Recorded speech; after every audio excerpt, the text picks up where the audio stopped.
안녕하세요. 작가 김세입니다. 오늘은 정말 엄청난 대성공을 거두고 있는 책이죠. 자존감 수업이라는 책의 저자 윤영근 원장님의 인터뷰를 한번 나눠볼까 해요. 이거를 나누는 이야기가 책은 어떤 특별한 사람들이 쓰는 것인가 라고 생각을 하시는 분들이 많은데 저도 그렇고 되게 많은 분들이 책을 쓰게 되는 원인이 되게 단순한 데 있거든요. 근데 그 인터뷰 내용에서 이제 그런 것들을 발견했어요. 그래서 작가가 혹시 되고 싶어 하시는 분들께 힌트가 되지 않을까 해서, 그리고 또 자존감을 어떻게 하면 높일 수 있을까를 고민하시는 분들한테 도움이 될까봐 이 책에 있는 인터뷰 내용을 나눠보겠습니다. 중앙일보에서 나온 건데요. 자존감을 높이고 싶다면 꼭 이 말을 기억해라 라고 이제 제목이 돼 있어요. 그 다음에 이 책이 근데 얼마나 성공을 거뒀냐면 3월 말에 98번의 추가 인쇄를 했고 27만 부를 판매됐습니다. 정신과 전문의 윤홍균 원장. 네, 41살이세요. 저랑 나이 차이가 얼마 안 나시는데. 아무튼. 근데 요즘에 출판 시장은 사실은 1000부, 2000부 요 정도가 초판인데 그것만 팔아도 되게 많이 팔렸다라고 막 그렇게 얘기를 해요. 근데 27만 부 판 거는 이거 완전 미친 거죠. 정말 미친 일이에요. 진짜. 근데 어떻게 첫 책이 이렇게 잘 팔리게 됐을까? 이분은 이렇게 얘기를 하더라고요. 나는 뭘 해도 자신감이 없었어요. 이렇게 책을 시작한다고 해요. 그래서 정신과 의사로서 내가 자존감 낮은 사람들한테 도움을 주려고 쓴 책이야. 이게 아니고요. 내가 너무 자존감이 낮은 사람이어서 쓰기 시작했어. 이렇게 얘기를 해요. 그러니까 너무너무 자기가 자존감이 낮은 게 고민이었기 때문에 그거를 계속해서 고민하다가 발견하게 된 거죠. 어떻게 하면 좀 나았겠구나 라고. 자, 의사인데 왜 작가가 되고 싶었어요? 보통 전업으로 계속 작품만 하시는 분들이 있지만 여러 가지 직업 분야에서 다양하게 활동하시다가 작가가 되신 분들도 많거든요. 저도 화가로 활동을 하다가 화가랑 그다음에 컨설팅 같은 걸 하는 그런 일들을 하다가 칼럼을 쓰게 되면서 이제 글을 좋아하게 됐고 그리고 책을 쓰게 됐죠. 근데 왜 그런 다른 직업을 가지고 있는데 왜 작가가 되고 싶었냐? 라고 했다면 어렸을 때부터 그냥 자연스럽게 작가가 되고 싶다 이런 생각을 하셨대요. 그리고 의사 말고도 뭐 셰프도 해보고 싶고 사업가도 해보고 싶었는데 그 중에서 만약에 두 개만 딱 해야 된다 그럼 나는 의사도 하고 작가도 해야지 이랬대요. 근데 의사가 그럼 왜 먼저 됐느냐 하니까 의사가 된 다음에는 작가도 될 수 있을 것 같은데 작가가 된 다음에는 의사가 되기 어려울 것 같아서 되게 현명한 일인 것 같아요. 그래서 여러분도 판단을 내리실 때 내가 이것도 하고 싶고 저것도 하고 싶을 때 뭐를 해야지 두 개 다 할 수 있을까의 방법을 찾아보시면 여러분이 정말 남들하고 다른 이력의 멋있는 삶의 주인공이 될 수 있을 것 같아요.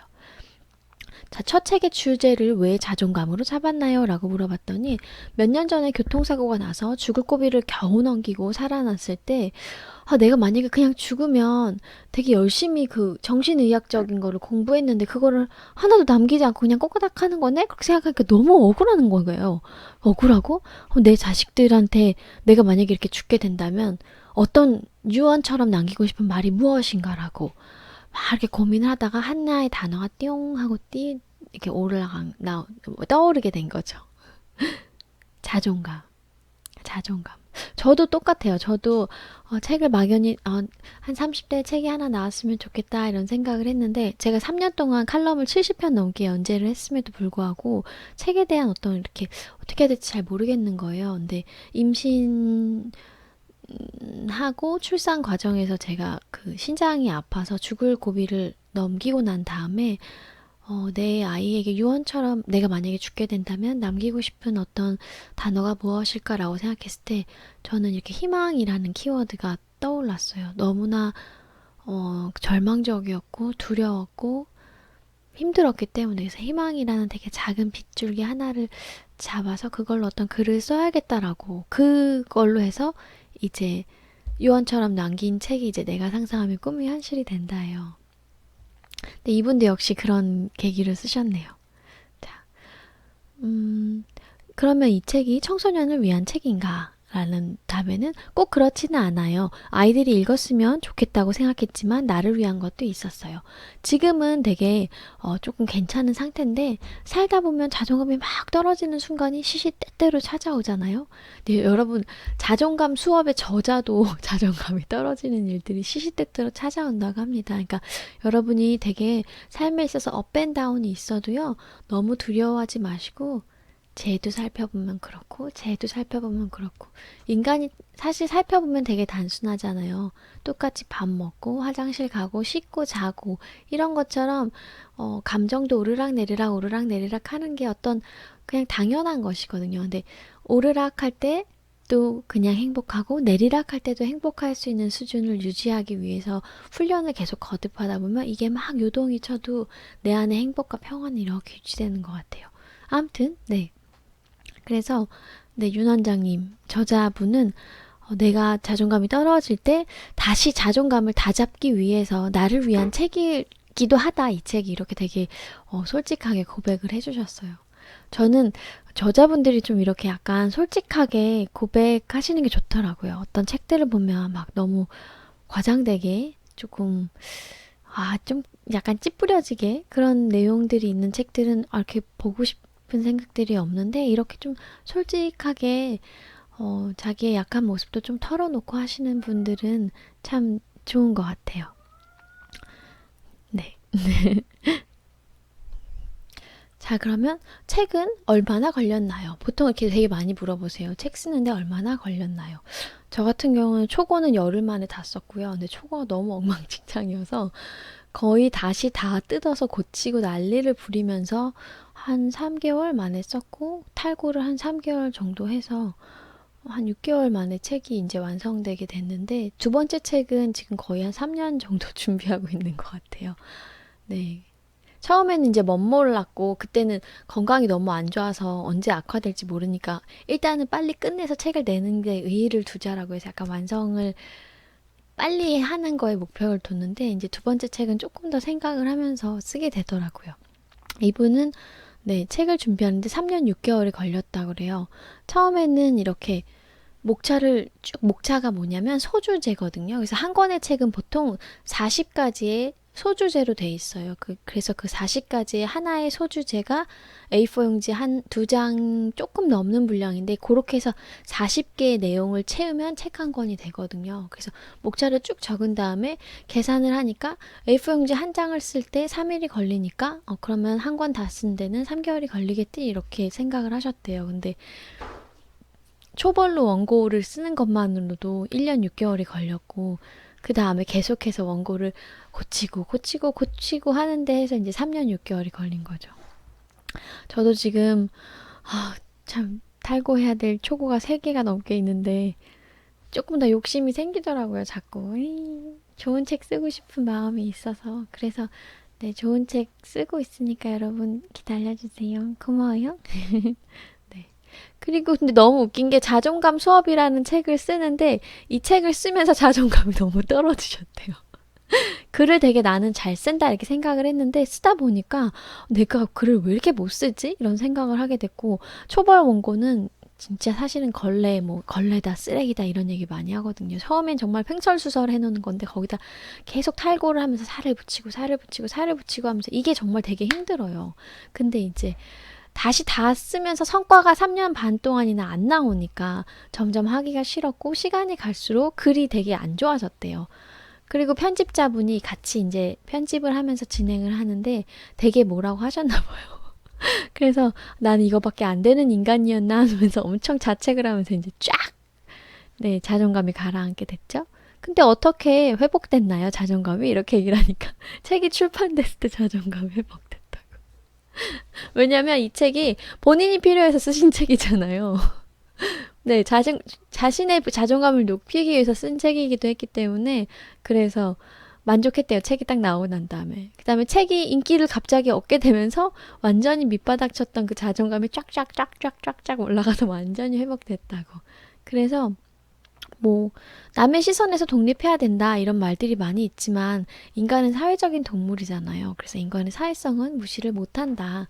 그리고 사회적으로 내가 인정까지 받으니까 네, 꿈이 작가였는데 완전 초대형 베스트셀러 작가로 많은 사람들의 삶에 좋은 영향력을 미치게 되니까 자연스럽게 자존감이 빡 올라갔다라고 되어 있습니다.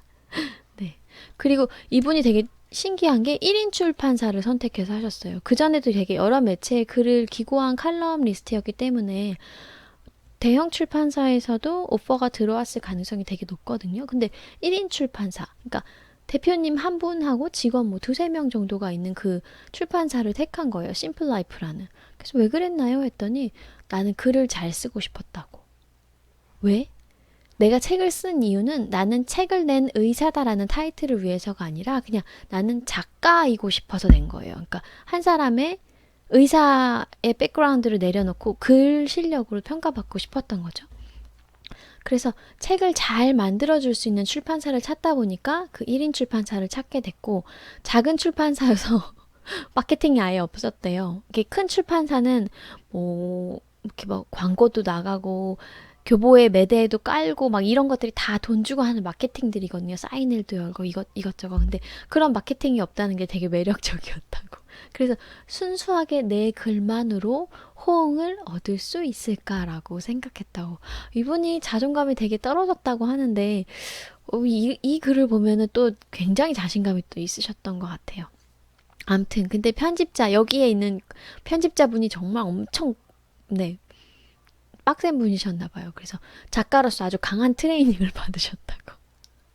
네. 근데 저도 글을 써서 냈는데 제 원고가 어떤 출판사에서는 한 80%를 고치자 이런 얘기를 하신 곳도 있었어요. 그러면 이제 종일 고치는 거예요. 근데 저는 아기들을 기르면서 제가 가지고 있는 그 시간이나 건강적 상태가 그렇진 못해서 한 거의 그대로 내주겠다고 한 출판사랑 이제 선택해서 계약을 하게 됐거든요. 근데 그 내는 과정에서 한 15% 정도는 변했던 것 같아요. 약간 이렇게 책의 앞뒤를 바꾸고 요런 면은 조금 더 추가하고 요런 면은 빼고 이러면서 그게 근데 편집자의 기량에 따라서 책의 완성도가 완전히 달라져요.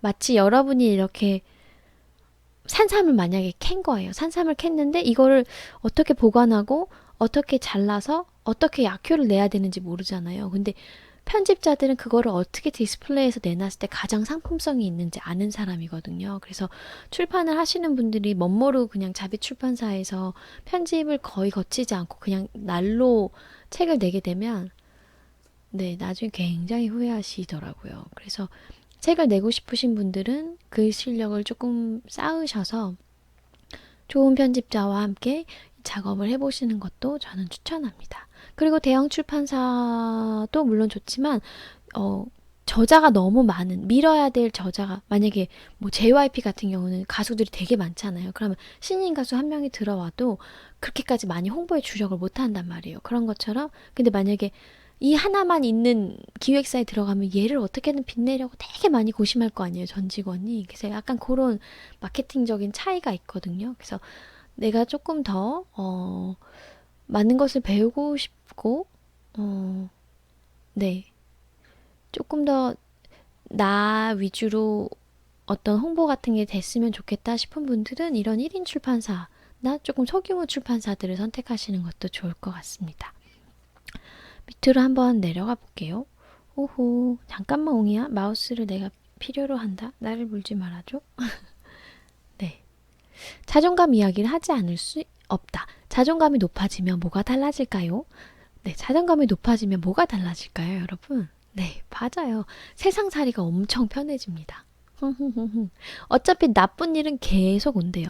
그래서 어이없을 때는 욕을 안 주고 그냥 바가지로 먹기도 하고 화가 확 치밀어 오르기도 하죠. 근데 그런 게 그냥 별로 중요하지 않은 문제가 된대요. 그 득도의 경지에 오르는 거죠. 어린 시절에 밖에서 막 화가 나가지고 화를 막 내면은 어머니가 항상 이렇게 얘기하셨대요. 그게 니랑 무슨 상관이고. 자존감을 높이는 핵심 바로 거기에 있다고. 막 내가 열내는 것들이 사실은 잘 따져보면 나랑 상관이 없는 거예요. 그쵸? 네. 무슨 일이 있건 간에 내가 되게 소중한 사람이다. 내가 되게 괜찮은 사람이다. 이 생각을 잃지 않는 게 자존감이 굉장히 중요한 요소라고 생각해요. 네. 여러분도 한번 이렇게 얘기해 보시겠어요? 가슴에 이렇게 손을 얹고 나는 괜찮은 사람이다. 나는 괜찮은 사람이다. 나는 내가 좋다. 나는 내가 좋다. 나는 나를 응원한다. 나는 나를 응원한다. 여러분이 TV에서 아이돌이나 아니면 좋아하는 스타들이 나오면 되게 많이 응원해주고 잘할 거라고 칭찬해주고 실수하면 괜찮아 막 해주잖아요. 근데 정작 자기 자신한테는 되게 냉정하게 대하시는 분들이 많잖아요. 여지껏 그 많은 사람들한테 했던 응원 오늘 하루쯤은 나한테 해보는 것도 괜찮잖아. 나는 괜찮은 사람이야. 나는 괜찮은 사람이야. 안 괜찮은 사람이라도요. 너 괜찮아, 괜찮아, 괜찮아 이 얘기 들으면 정말 괜찮은 사람이 돼요. 괜찮은 사람도 너 안 괜찮아, 너 별로야 이 얘기 들으면 안 괜찮아지거든요. 그러니까 여러분, 여러분의 말을 여러분의 미래를 예쁘게 만드는 데 사용하셨으면 좋겠어요. 자, 인터뷰 내용 계속 한번 가볼게요. 자존감이 낮은 사람과 높은 사람의 차이는 뭡니까?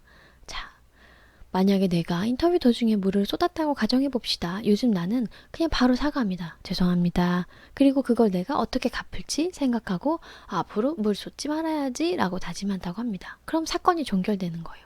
자, 첫 번째, 미안합니다. 두 번째, 이걸 어떻게 해결하지? 어떻게 보상해야 되지? 세 번째, 앞으로 조심해야겠다. 이러면 그냥 끝나는 거예요.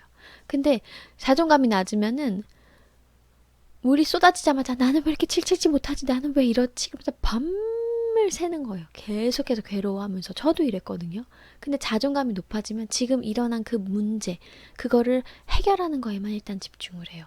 그러니까 과거지향적인 사람이 되느냐, 미래지향적인 사람이 되느냐에 따라 다른 거죠. 그리고 내 현실을 되게 충실하게 가꾸는 거예요. 과거에 함몰돼서 고통과 괴로움에 빠져서 현실을 잃어버리는 게 아니라 내가 꿈꾸는 멋진 미래가 있기 때문에 오늘 현실에서 일어났던 일은 현실에서 싹 다 처리해버리는. 그리고 앞으로 내 미래에 다짐을 하는 거죠. 아, 요건 요렇게 조심하면 되겠다. 잘 알 수 있을 거라고 격려해주고. 네. 자존감이 높아지면 지금 일어난 그 문제에만 집중합니다. 그 문제로 나를 공격하지 않는다고 합니다. 자, 그러면 자존감이 낮은지 높은지 어떻게 할 수 있나요? 자, 자기 자신에게 몇 점을 줄 수 있나요? 라고 물어보면 게임이 끝난다고 합니다. 내 가치 또는 자신의 인생에 대한 만족도 등을 전반적으로 생각했을 때 100점 만점에 여러분 몇 점 주고 싶어요? 네. 저는 전 100점. 전 100점. 전 되게 만족해요. 지금 다시 태어나도 이렇게 못 살을 것 같아. 되게 만족하고 앞으로도 이대로 잘 이어나가면 제가 뿌려놓은 씨앗들이 엄청 많거든요. 그래서 이미 꽃이 피어서 열매 맺은 게 한두 개 있고 아직 근데 새싹 나고 막 지금 막 꽃망울 맺히고 막 이런 게 엄청 많거든요. 그래서 저는 제 미래가 너무 기대돼요. 제가 한 100살 넘고 120살 넘고 그러면 제가 그린 그림들, 행복한 그림들이 전 세계에 미키마우스처럼 완전 다 도배돼 있고 막 그럴 것 같아요. 진짜 너무 좋아요. 그리고 되게 행복한 사람, 평화로운 사람, 사랑이 되게 많은 할머니일 것 같아요. 정말 막 사랑이 뚝뚝 떨어지면서도 되게 막 그 온화해서 포스가 넘치는 사람 있잖아요. 나 진짜 그렇게 멋있는 할머니 될 거예요. 네. 아무튼 그렇습니다. 전 자존감이 되게 높은 편인가 봐요. 좋네. 여러분도 올리세요. 올리면 좀 어때? 그냥 좀 나한테 약간 관대해지면 안 되나? 조금 더 올리세요. 몇 점이야? 몇 점? 만점? 오케이. 좋아요. 최고예요. 만점입니다. 암튼 그래서요. 나의 가치 혹은 내 인생에 대한 만족도 등을 딱 이렇게 전반적으로 생각했을 때 80점 이상이면 높은 편이래요. 이호. 우리 만점도 나왔는데 80점 이상이면 엄청 높네. 축하해요. 자존감 낮은 사람들은 자기한테 마이너스라고 하거나 혹은 0점이라고 합니다. 저도 옛날에 그랬어요. 제 인생 그래프를 하면 다 마이너스였어요. 완전 바닥을 점점 더 내려갈 데가 없는데 계속 내려가. 근데 조금씩 자존감이 높아지면서 제 삶에 한 20점 20점, 30점 이렇게 주다가 60점 이렇게까지 올라갔다가 이제 행복해지기로 결심하기 시작하면서 70점으로 올라갔고 그 다음 80점이 됐고 지금은 100점의 삶을 살고 있네요. 네. 낮아진 자존감을 높이는 방법. 자신을 사랑해야 된다는 말 많이 들어봤을 거예요. 문제는 방법이에요. 우리가 사랑에 빠지면 그 대상에게 관심을 가지고 잘 해주려고 하는 것만 생각하게 되는데요. 네, 그쵸. 내가 좋아하는 상대가 뭘 좋아하지? 이거 좋아하나? 이거 사주면 좋아할까? 지금 전화하면 편할까? 전화하는 게 좋을까? 안아주는 게 좋을까? 꽃 사주는 게 좋을까? 책 사주는 게 좋을까? 여행 가는 게 좋을까? 이거 상대방이 뭘 좋아할까를 계속해서 생각해 보잖아요. 나를 사랑하는 방법은요, 나한테 관심을 가지면 된대요. 그리고 물어봐야 돼. 야, 너 뭐 좋아해? 너 뭐 좋아해? 이러고. 아, 혀 꼬인다. 저는 저한테 거울로 이렇게 물어보잖아요. 이렇게 딱. 야, 너 뭐 좋아하냐? 말투가 그럼 이렇게 돼. 너 뭐 좋아? 이거 맛있냐? 너 뭐 하고 싶냐? 이러고. 완전 시뻘개졌어. 근데 이렇게 하면 그냥 되게 편안하게 나 지금 오늘 뒹굴뒹굴 거릴 거야. 나 오늘 고양이 하루 종일 쭈물딱거리고 집에서 뒹굴뒹굴 거리면서 책 보고 그 다음에 이따가 방송하고 애들 오면 뽀뽀해주고 남편이 오면은 백허그 해야지. 막 이런 것들이 생각나잖아요. 엄마 아빠한테 사랑한다고 해야지. 뭐 좋은 글을 하나 더 올려야지. 자기 꿈을 이루고 싶어 하는 사람이 있다면 내가 이루어졌다고 되게 많이 격려해주고 칭찬해야지. 막 이런 생각들 되게 많이 하거든요. 네, 그래요. 그게 저를 되게 행복하게 만드는 일이니까. 나를 사랑하는 방법은 나한테 관심을 가지고 잘해주는 거야. 그러니까 물어보세요. 야, 너 뭐 좋아하냐? 이렇게. 필요한 건 뭐고, 뭐가 부족한지 물어봐야 돼요. 스스로 자존감을 높이려고 쓴 방법이 있나요? 라고 했을 때 책 쓰면서 엄청 자존감이 낮아졌대요. 근데 장소를 바꾸니까 좀 자존감이 업됐다고. 그래서 병원하고 집 근처에 되게 좋은 커피숍이 하나 있는데 진료가 끝나면 가장 먹고 싶은 음식을 저녁으로 먹었대요. 그럼 기분이 되게 좋잖아요. 그다음에 음악이 너무너무 좋은 그 커피숍에 가서 이제 글을 썼다고 합니다. 예전에 병원에서 막 글을 쓸 때는 거기가 일터니까 다음날 내가 무슨 일을 해야 되지 막 스트레스를 받고 집에서 글을 막 쓸 때는 애들이 놀아달라고 하는데 못 놀아주니까 되게 죄책감을 느껴가지고 뭐 어떻게 하지 못했는데 맛있는 거 먹고 이러고 이러면서 막 음악 소리 들으면서 하니까 분위기 전환이 되면서 자존감이 되게 많이 올라갔다고 해요. 꽤 효과적인 방법이었다라고 돼 있네요. 저는 자존감이 되게 낮아진다고 느끼면, 저는 가는 곳이 있어요. 세 군데예요. 물이 있는 곳, 하늘이 잘 보이는 곳, 그 다음에 혼자서 멍 때릴 수 있는 곳을 찾아요. 그래서 강이 있으면 강가로 가서 강이나 바다를 이렇게 하염없이 바라보고, 그걸 못 바라보면 예전에 일하고 그럴 때는 뭐 건물 사이로 하늘이 이렇게 보이잖아요. 그러면 점심시간 때 나가서 벤치 같은 데 이렇게 둘러놔서 하늘만 쳐다봤었어요. 나무랑 같이 이렇게 겹쳐서 하늘 보는 거.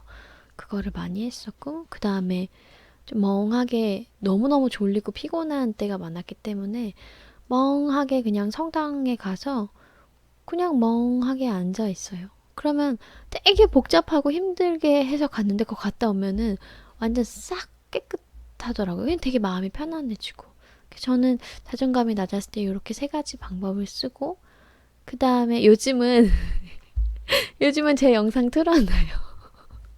예, 영상 밤에 갑자기 딱 자다 깼는데 잠이 막 안 오고 막 그럴 때 있거든요. 그러면 제 영상 중에서 이제 이렇게 아무거나 하나 틀어놔요. 그럼 되게 웃기더라고요. 내가 그렇게 웃긴지 몰랐어. 나는 제가 사람들한테 웃기다는 얘기 많이 들었는데 제가 웃긴지는 몰랐거든요. 근데 제가 웃기더라고요.